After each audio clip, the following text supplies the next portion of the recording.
morning and welcome to the USA Wager Sports Brief. I am your host, Rodney Knuppel, on this very warm Thursday, June 17th, 2021. Happy U.S. Open opening day. Off to a rip-roaring start there at Torrey Pines with the at least 45-minute delay to start. We'll talk more about it as the show goes on, but let's get started with the USA Wager Sports Brief with Rodney Knuppel right here on the Sports 2.0 Network.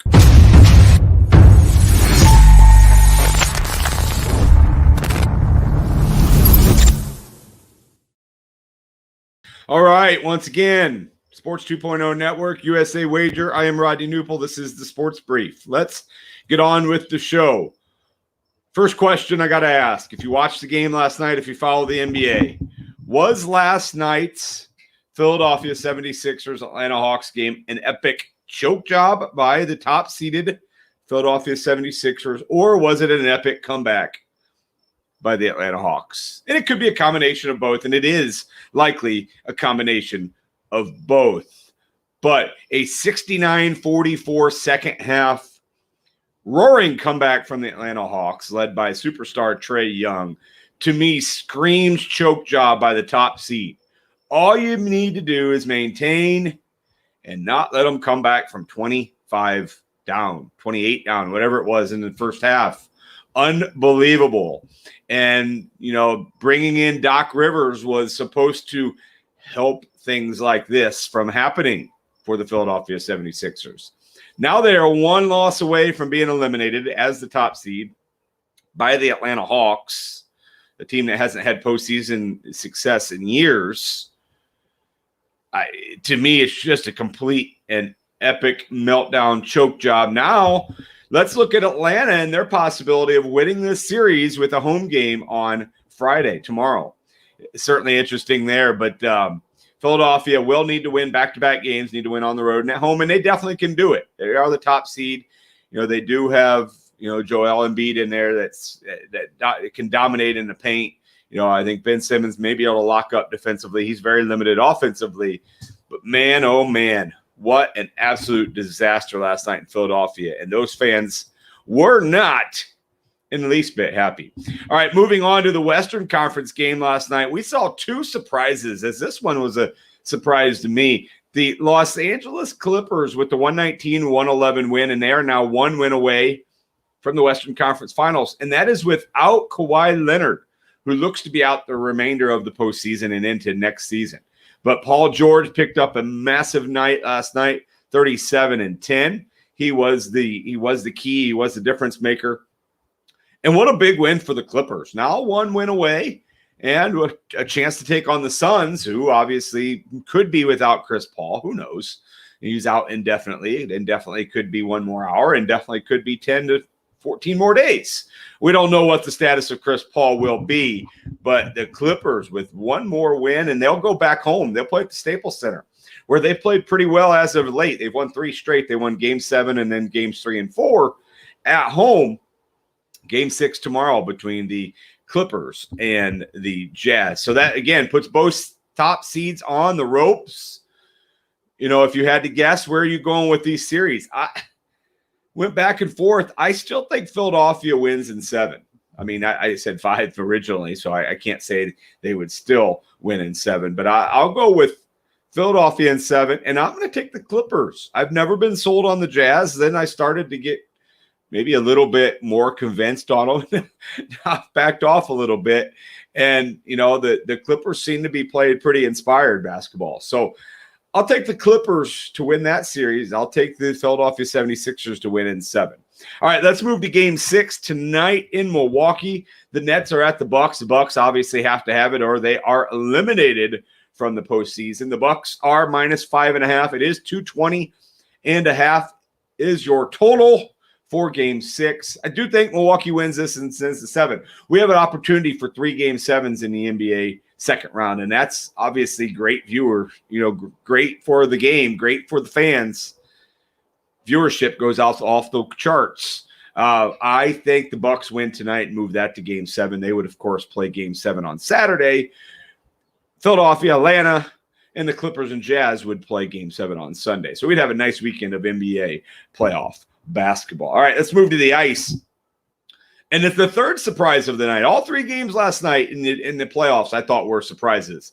Montreal Canadiens went to Vegas. Well, they remained in Vegas after losing Game 1 and beat the Vegas Golden Knights 3-2. They led 3-0.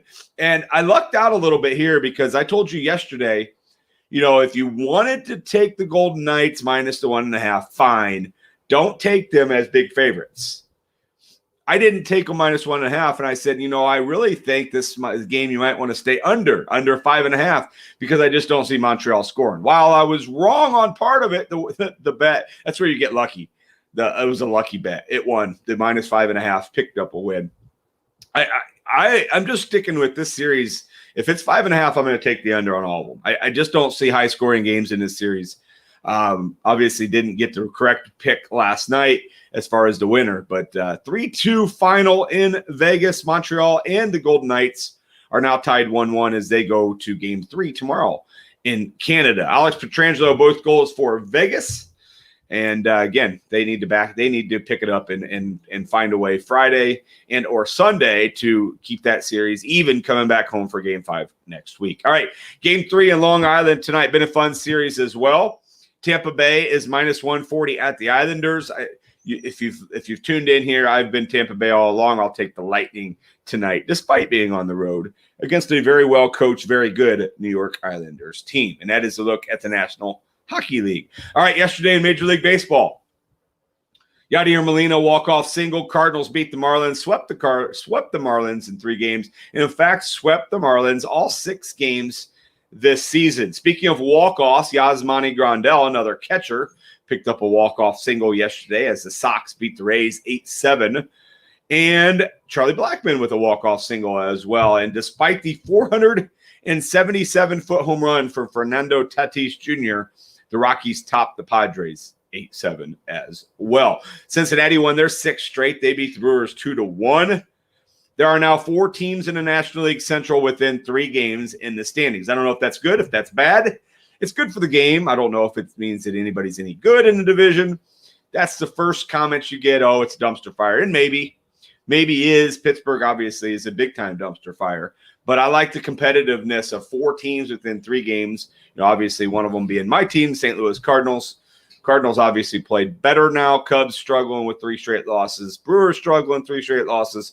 And the Reds are absolutely on fire. So that is a look at those games. A couple others. Mets 6-3. Jacob deGrom just went 4 innings against the Cubs, but they did win that game. Boston beat the Braves 10-8. And come on, Arizona. That's 22 straight losses on the road. That is absolutely disgusting and embarrassing for you, Arizona. 13-7 San Francisco. Finally, the Phillies topped the Dodgers, beat Clayton Kershaw. Zach Wheeler was really good, and they won 2-0 in that game. All right, let's look at the comments real quick. We got a comment in here. We got a spammer. Hey, attaboy. Got a spammer. I thought we had a good comment. We have a spammer. All right, let's move on. Major League Baseball for Thursday. Baltimore's at Cleveland. The Indians are minus 130, kind of like the home team there. Arizona's at San Francisco. Giants are minus 200. I mean, Arizona's got to win on the road at some point. I'll stay away from there. Stay away from that one. The Cardinals are at the Braves. Braves are pretty big favorites tonight with Charlie Morton on the mound against John Gant. Wouldn't be afraid to take the Cardinals. Braves haven't played great baseball as of late. White Sox are at Houston. Cincinnati's at San Diego, so the Reds try to get cooled down on the West Coast. Brendan Woodruff on the mound for the Brewers, minus 160 at Colorado. I like Milwaukee there. Kyle Hendricks will take the hill against Marcus Stroman, Cubs and Mets. Stroman's a favorite at minus 125. We'll take the Mets there. Detroit is at the Angels. Shohei Ohtani is minus 210. So that is a look at the Wednesday games. Moving to the WNBA. Don't forget about the WNBA. Sparks 85-80 over the Mercury. That was the only Wednesday game. There are games today. The Dream at the Mystics. The Storm is at the Fever. And if you've ever heard this show, you know one rule on that. Do not bet the Fever. Bet whatever the Storm line is. Take the Storm. Double digits, take the Storm. Sun at the Sky. Okay, I love that. Sun at the Sky. Lynx at the Wings and the Liberty are at the Aces. Those are a look at the Thursday WNBA games. Again, remember rule number 1. Do not bet the Fever. Take the Storm, regardless of that betting line. All right, last thing, the U.S. Open is supposed to be underway. They've got a little dumpster fire going there as they have some fog in the area. Not their fault, I understand that. But Torrey Pines has a little weather issue going on. They've got a delay. They'll get started here real soon. In fact, it was supposed to be 8:45 Central Time. Then they moved it back to 9:30 Central Time. It's here in the next few minutes. In fact, it could be going on now. I'm not in front of a TV.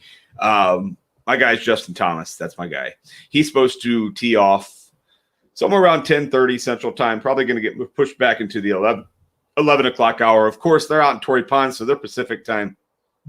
Check the U.S. Open app to find the tee times and scores throughout the day. All right, that was the best 10 minutes of your sports day. It was the best 10 minutes of my sports day. This is USA Wager Show Sports Brief with Rodney Knuppel. Stay tuned for the USA Wager Industry News Show throughout the day today. Thank you for tuning in. Again, USA Wager Sports Brief with Rodney Knuppel.